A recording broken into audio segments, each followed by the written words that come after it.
So Kisha tak tahu siapa yang ketuk tu. Ina dengan Kisha ingatkan ada student daripada bilik sebelah. Jadi dia cakap lah, ya siapa tu, masuklah, pintu tak kunci pun. Tapi kan diorang tunggu tak ada siapa-siapa pun yang masuk. Dia buka pintu, damn, tak ada siapa-siapa weh.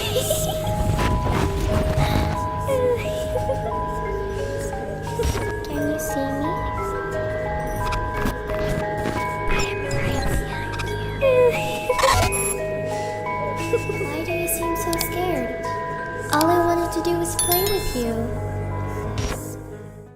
Hi, Assalamualaikum semua orang. Kami Nasim here. I hope you are in a good mood today because it's a good day to have a good day. Yes, hari ni kita berada di dalam kolam. So ya, hari ni kita bercerita creepy di dalam kolam pada pukul 6.45 pagi. Sangatlah buang terbiat. Tapi ya, kita sedang mencari kelainan. Anyway, hari ni kisah yang Kamal nak sampaikan daripada salah seorang subscriber Kamal ni tentang kisah seram yang dilalui sepanjang dia berada di asrama. So, tanpa membuang masa, sebelum kejap lagi matahari naik, jom kita baca doa dulu, mohon perlindungan dari Allah dari gangguan-gangguan syaitan. A'udzubillahi minasyaitonirrajim. Bismillahirrahmanirrahim.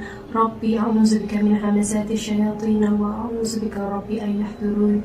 Wahai Tuhanku, aku berlindung kepadamu daripada bisikan-bisikan syaitan, dan aku berlindung juga kepadamu wahai Tuhanku daripada kedatangan mereka kepadaku. Amin ya rabbal alamin. So, kisah seram yang dikongsikan ni adalah kisah seram yang berlaku dalam asrama, tapi kita panggil college lah. College dekat dalam universiti. Dan universiti ni berada di Shah Alam. Itu kejap aku toki rupanya. Berada di Shah Alam. So, waktu hari pertama lagi dia nak daftar college kat situ, dia dah kena kacau tau. Masa tu pukul 2 petang. Ina dengan family dia tengah daftar masuk universiti lah.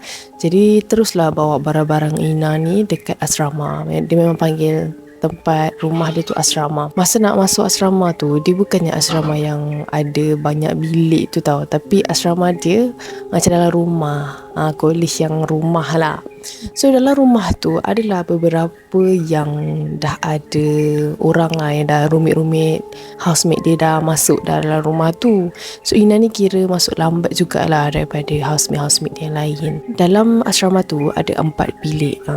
Satu bilik air dekat luar, satu lagi bilik air ada dekat dalam bilik yang nombor 3. Masa ni Ina memang ambil bilik nombor 3. Sebab Ina senang lah nak guna tandas dalam bilik kan. So masa dia first time masuk tu, time tu ada 3 orang student dah dalam asrama tu. So kita bagi nama Alia, Putri dan Nora. Jadi diorang pun berkenalan lah kan, kenalkan diri masing-masing apa semua. So Ina satu bilik dengan Alia.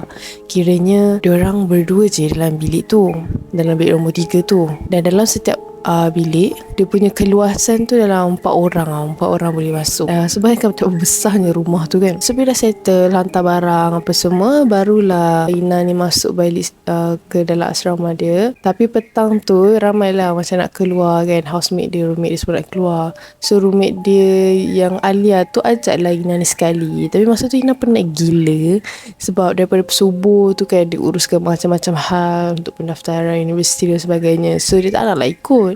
Masa tu diorang semua nak pergi kedai makan, nak cari kedai makan kan. So Ina pun cakap lah, tak apalah, saya tak ikut sebab nak kemas barang-barang ni Lepas tu diorang pun macam okey lah. Cuma roommate dia seorang tu risau kalau Ina tinggal seorang kat rumah. So diorang pula tengah nak keluar pula semua orang ramai-ramai. Dekat-dekat maghrib lah petang kan, diorang nak cari makanan untuk malam. Jadi tinggallah Ina seorang. So diorang jejak je langkah keluar daripada rumah tu korang. Ina dah start rasa takut lah sebenarnya. Ina ni memang penakut, walaupun dia cuba kuatkan diri dia, tapi dia kenalah juga beranikan diri kan, tinggal seorang-seorang dalam asrama tu dan cuba terima tempat baru. So dalam dia tengah busy-busy kemas baju dalam lemari tu, tiba-tiba bilik 1, 2 dan 4 ada bunyi orang ketuk pintu. So masa tu Ina memang terkejut gila sebab memang dah tak ada orang langsung dalam rumah tu. Jadi dia tanyalah dalam hati kan, siapa pula yang ketuk-ketuk ketuk pintu ni? Bukan tak ada orang ke? Lepas tu Ina macam beranikan diri dia. Dia buka lah pintu bilik dia. Dia keluar tengok dekat semua bilik. Dia terdiam tau. Tak ada orang langsung masa tu. So bila Ina keluar, bunyi ketuk dekat dalam asrama tu terus berhenti. Dan kalau nak tahu, yang bilik yang ada orang hanyalah bilik 2 dan bilik 3. Bilik 2 ada Putri, Nora. Bilik 3 ada Alia dengan Ina. Bilik 1 dengan 4 tak ada orang. Jadi siapa yang ketuk? Sebab Ina tahu memang bilik 1 dengan 4 tu memang terkunci tau. So student dekat situ memang diberi arahan daripada pengurus yang diorang tak boleh masuk bilik yang lain sebab nanti ada student baru yang nak masuk. Tapi yang peliknya, kenapa semua bilik tu ada orang ketuk? Jadi Ina pun siap ulas setiap tombol pintu nombor 1, 2 dan 4 tu rupa-rupanya berkunci. So memang bilik tu tidak diberi kunci lah. Siapa ada kunci tu kan? Ina dah takut. Dia terus lari masuk bilik dan kunci terus pintu bilik dia. Masa tu dia macam blur tau, macam tak percaya kan. Betul ke apa yang aku dengar ni? Kalau nak kata student lain prank ke, sini-sini ke, memang boleh cakap yang sanggup betul diorang ni keluar siap kunci grill luar asrama tu kalau diorang nak masuk pun kan. Jadi secara logiknya memang akan dengar lah bunyi bising grill tu kalau ada orang masuk. So dia check grill tu pun still terkunci dengan mangga, menandakan student lain tak balik lagi. So masa tu Ina dah rasa takut lah dalam bilik dia seorang kan. Jadi dia terus call mak dia. Time-time ni pula lah mak dia lambat angkat call kan. So Ina cubalah abaikan dulu bunyi ketukan tu. Dia cari laptop, dia pasang lah apa-apa untuk dia hilangkan rasa takut. Tak lama lepas tu ketukan tu berbunyi lagi. Ketukan tu dia, menurut Ina, dia bukannya perlahan tau. Kuat dia macam orang ketuk dalam keadaan marah. Macam nak masuk bilik tu dalam keadaan marah. Ina sampai terduduk tutup telinga dia sebab bunyi tu menakutkan lah. Bunyi macam agresif kan. So dah lah bukan sekali dua, dia ketuk banyak kali. Lepas tu ngam-ngam lah mak Ina ni terus call Ina balik. Lepas tu dia jawab lah kan. Ina terus cakap, mak dengar bunyi pintu ketuk-ketuk lah.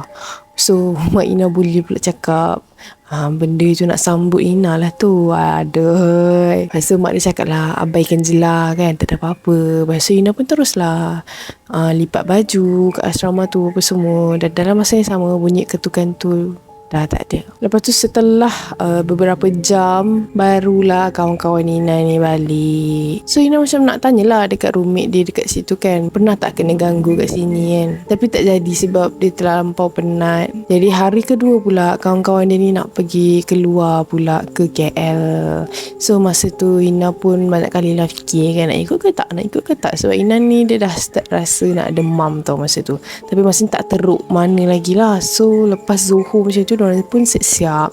Alia dengan kawan dia Ju ni dah siap pun semua. Jadi diorang kena sidai pula dengan kawan-kawan yang lain kan. Alia sampai dah tertidur tau sebab lama sangat tunggu. Ina pula time tu dia dah rasa macam aduh, tak laras sangat dah ni kan. Lepas tu Ina bagi tahu lah kawan dia Alia ni, Alia aku tak jadilah nak ikut sebab pening kepala sangat lah.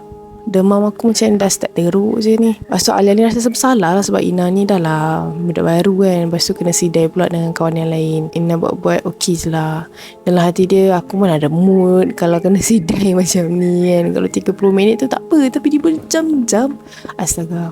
Lepas tu Ina yang dah siap-siap tadi buka lah tudung dia, tukar baju terus baring kat atas katil kan. Masa dia baring tu dia memang dah fikir dah pasal semalam yang dia kena ganggu tu. Tapi dia macam abaikan je lah yang bunyi ketukan je pun. Lepas tu dia terus lari rehat. Dalam pukul 4 petang macam tu, diorang semua baru nak keluar. So Ina pesan lah hati-hati kan. Lepas tu tinggal lah dia seorang dalam rumah tu. Lepas je azan asar, tiba-tiba bunyi semalam ada lagi. Benda tu macam kacau Ina tau bila dia seorang-seorang. So Ina terfikir benda tu, dia jadi takut kan. Bunyi ketukan pintu tu makin lama makin kuat. Ina pun terus bangun, teruslah ambil uduk, solat asar. Tapi masa dia solat, bunyi tu hilang. Jadi dia lega lah. Kemudian bila habis dia solat apa semua, bunyi tu ada balik. Cuma start lepas solat asar tu, bunyi tu just perlahan-lahan je. Jadi Ina cubalah tahan perasaan takut tu. Lepas tu kawan dia yang pergi KL tu balik lewat pula. Jadi dia macam aduh tertunggu-tunggulah bila korang nak balik, pukul berapa nak balik sampai kat rumah ni. Sampailah pukul 1 pagi siapa lama ni diorang keluar. Dan bunyi ketukan tu sekejap-sekejap hilang, kejap-kejap ada. Bayangkanlah daripada pukul 4 sampai pukul 1 pagi dia kena hadap benda tu kan. Jadi bila nak keluar bilik memang tak ada siapa-siapa. Asrama tu sunyi je dalam rumah tu, dengan gelap sikit lah dalam rumah tu, membuatkan vibes kat situ bertambah seram. Dalam ketakutan Ina tu, Ina terdengarlah bunyi pintu grill dibuka. Maksudnya diorang semua dah balik. Sorry, bateri kamera saya habis tadi. Okay, sambung balik tadi. Kawan-kawan Ina semua dah sampai ke rumah, dah balik rumah. Lepas tu diorang semua balik, diorang tanyalah Ina kan, Ina, kau okey ke duduk sorang-sorang? Pukul 1 pagi baru kau nak tanya okey ke tak? So Ina macam anggut je lah, padahal dia takut gila waktu tu kan. Jadi kawan dia Alia tu cakap lah, Alia memang nak balik awal tadi sebab risau Ina sorang-sorang kat rumah. Tapi itulah diorang semua nak lepak lagi dekat KL sana. So Ina cakap lah okey tak apa, okey je, tak ada apa-apa pun jadi kan. So at least dia lega lah semua orang dah balik. Jadi dia pun tidur. Lepas tu satu hari ni ada 2 orang student baru masuk tau. Nama dia Farah dengan Kisha. So dua-dua datang daripada Penang. Sebab so Ina rasa macam best lah, dah ramai kan bilik ni. 2 student yang baru masuk tu bilik dia sama dengan Ina. So hari ke hari diorang pun semakin rapat. Cuma Ina lebih rapat dengan kawan yang bernama Farah ni. So satu malam ni Ina dengan Farah main badminton kat luar. Masa diorang main sampai lewat malam pukul 11.30 tau. Masa naik tu Alhamdulillah lah tak ada apa-apa kan. Tapi masa dah masuk bilik, Ina dah boleh rasa satu aura yang lain tau. Rasa macam ada something dekat dalam bilik ni. Dia macam seram sejuk. Masa tu dekat dalam bilik Ina ada Farah, Alia dengan Kisha. So dekat sini Ina tak adalah risau sangat sebab ramai orang kan. Lepas tu dia dah bersihkan badan apa semua, sebab berpeluang main badminton. Ina pun baring lah atas katil dia. Masa tu dah tutup lampu. Dalam khusyuk masing-masing tengah main handphone, Ina sajalah tengok roommate dia yang lain tengah buat apa. Masa Ina pandang je dekat katil Alia dengan Kisha, diorang tengah tengok handphone. Tapi bila Ina pandang je dekat Farah, terus naik bulu roma. Sebab Ina nampak macam ada satu lembaga hitam tengah baring dekat sebelah Farah. Tapi dia bukannya baring menelentang macam tu tau. Dia macam dalam keadaan orang merangkak macam tu. So Ina teruslah alihkan pandangan dan pejam mata. Lepas tu Ina pandang balik, benda tu tak ada. Benda tu memang tengah tengok si Farah tu tau. Tapi Ina tak nak cakap apa-apa. Dia terus off telefon and tidur. Sebab Ina tak nak jadi orang yang terakhir. Takut benda tu ganggu kan. Lepas tu esoknya Ina ceritalah dekat Farah. Lepas tu Farah pun macam jadi terkejut lah. Dah lah diorang semua tengah tak, orang kata apa, period kan. Takut benda tu macam lagi menjadi-jadi lah puncanya. Satu hari ni masa tu lepas maghrib, Ina dengan Farah ni memang selalu masuk sama-sama tau. So adalah masa diorang berdua tu dekat dapur. Masa tu dah siap masak. Ina duduk menghadap bahagian mesin basuh, Farah duduk dekat depan Ina. Dekat bahagian belakang Ina ni macam ada dinding, and dinding tu laluan masuk ke bilik diorang. Kiranya kena belok ke kanan, jalan terus barulah ada bilik diorang. Masa tengah makan tu Ina macam pandang tepi tau, area belakang Ina tu dekat dengan dinding. Bila Ina toleh je ke belakang, so ada satu lembaga hitam macam dia, kepala dia macam tu, macam mengintai something, and then dia hilang. Masa tu Ina macam terjerit sikit. Dia sebab dia terkejut sangat, dia terjerit. Jadi kawan dia Farah terkejut lah kan. Dia punya berdebar jantung dia melaju gila.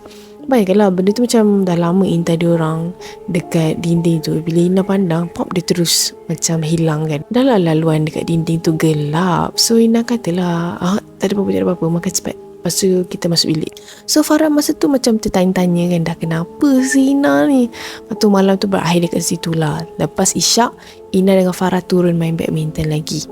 Kemudian ada satu kejadian yang membuatkan Ina menangis. Masa tu maghrib, Farah dengan Alia tidur dalam bilik. Masa tu Ina dengan Kisha macam bertentangan mata lah, sebab diorang pelik. Bunyi ketukan tu bermula lagi. Jadi ini buat kali pertama lah untuk Kisha kan. So Kisha tak tahu siapa yang ketuk tu. Ina dengan Kisha ingatkan ada student daripada bilik sebelah. Jadi dia cakap lah, ya siapa tu, masuklah, pintu tak kunci pun. Tapi kan diorang tunggu, tak ada siapa-siapa pun yang masuk. So Ina dengan Kisha dah pelik kan. Ina turun katil, buka pintu, damn, tak ada siapa-siapa weh. So Ina keluarlah. Kenapa lampu aku dia berkelip-kelip pula. Masa Ina keluarlah pergi dapur, tapi tak ada siapa-siapa. Oh, dia terus terfikir benda ni kacau lagi ke kan. Jadi dia terus lari masuk bilik sebab takut. Betul dah masuk tu, dia tutuplah pintu, tapi tak rapat lah. So Ina cakap lah dekat Kisha, tak ada siapa tu keluar. Diorang terdiam kejap. Ina ambil phone Ina check kawan dia dekat bilik sebelah ada Nora dengan Puteri. Lepas tu dia type lah dekat WhatsApp kan, weh, korang ada keluar bilik ke? Ada ketuk pintu bilik kami ke? Ada nak masuk ke? Tahu tak diorang cakap apa? Mana ada, Puteri tidur, Nora main phone, tak ada siapa-siapa pun keluar. Ina pun teruslah seram sejuk. Yelah, memang kalau diorang nak keluar bilik memang akan dengar bunyi pintu tu terbuka. Sebab pintu diorang ni memang jenis yang bising tau kalau pintu terbuka kan. Dia ketat gila. Sebab tu boleh dengar. Lepas tu Ina letaklah phone dia. Ina cuba abaikan je. Masa tu Ina tengah struggle nak ikat rambut sebab rambut dia panjang. Jadi sambil-sambil menghadap pintu Ina tu, dia tengah ikat rambut, tiba-tiba pintu Ina tu tertolak sedikit tau. Ina terus berhenti daripada ikat rambut tu. Siapa pula lah yang tolak pintu ni kan. Ina pun pergilah ke arah pintu sebab dia nak rapatkan balik pintu tu. Masa dia dah pegang tombol pintu tu, dia tengok sekejap dekat ruang pintu yang terbuka tu, kalau ada siapa-siapa ke kan. Tiba-tiba Ina nampak sekali lagi kelibat hitam tersebut macam berdiri saja dekat luar pintu tu. Terkejut gila masa tu. Time tu lah Ina menangis sebab depan mata dia nampak benda tu. Jadi sampaikan Ina terhempas pintu tu, terus tutup muka dia nangis. And then dia nak bagi tahu Kisha sebab Farah dengan Alia tengah tidur lagi. Tapi masa Ina bagi tahu tu, mulut Ina tak boleh nak ungkap apa-apa, kurang macam terkunci terus. Sampailah azan maghrib kedengaran, barulah Ina rasa lega. Waktu tu seram sangat bila nampak satu sosok lelaki warna hitam tengah berdiri depan pintu tu kan. Tapi serius Ina cakap, nampak bahagian pinggang sampai kaki je sebab dia tak berani nak pandang atas, nak tengok muka benda tu kan. Hari tu Ina tak berhenti menggigil. Nasib baiklah roommate Ina di dalam bilik masa tu. So dia rasa lega lah. Kisha, Alia dengan Farah ni dah pelik kan tengok Ina macam menangis. Tapi Ina cakap tak ada apa-apa lah. Lepas tu disebabkan hal ni lah Ina memang tak tinggal surah-surah, tak solat, tak tinggal. Sebab kira Ina rasa macam sebab kita kat tempat orang kan. Datang sini nak belajar, perjalanan masih jauh lagi. Takkan setiap hari nak kena ganggu dengan benda-benda macam ni. Kita nak give up kan. So lepas daripada kejadian hari tu, gangguan tu dah tak ada. Cuma kadang-kadang adalah bunyi orang ketuk pintu dekat bilik kosong tu. Tapi itu pun sekejap-sekejap. Sekarang pun Ina masih dekat asrama ni dan baru 2 bulan dekat sini. Tapi Ina cuba beranikan diri dan kuatkan diri supaya dia tak rasa takut sangat lah. Dan Alhamdulillah dia okey sampai sekarang. So kisahnya tentang misteri ketukan pintu tu lah. Okay guys, matahari pun sudah kelihatan. Masuk untuk saya tidur semula. Aku ni dah macam vampire. Malam bangun, pagi tidur. Astaghfirullahaladzim. So thank you kepada Ina sebab sudi kongsi cerita dengan kita. And thank you kepada semua yang dah tengok video ni sampai habis. For those who are new in my channel, don't forget to hit the subscribe button below and turn on the notification bell so that you will not miss any video that I will see in my next video. Bye bye.